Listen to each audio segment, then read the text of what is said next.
Atisa Manalo at ibang mga kandidata hindi na nakaabot sa Miss Universe Welcome Event sa Pattaya City. Miss Universe ครั้งที่ 74 เข้าสู่เมืองพัทยาครับ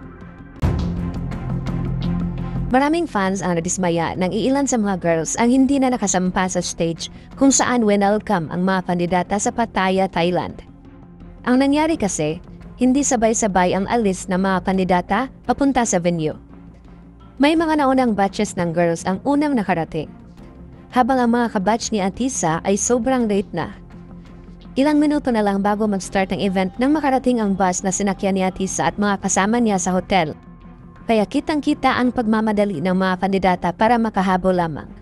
Sa nasabing event, isa si Miss Grand International winner na si Emma Tiglao sa host. No? Sure. And the amazing performance and the fireworks that you saw earlier was to welcome our Miss Universe presenting Northern Thailand's culture. Nagsimula ang event nang wala si Atisa. Marami ang hindi nakasampa sa stage sa official welcome ng Miss Universe delegates sa Pattaya, Thailand.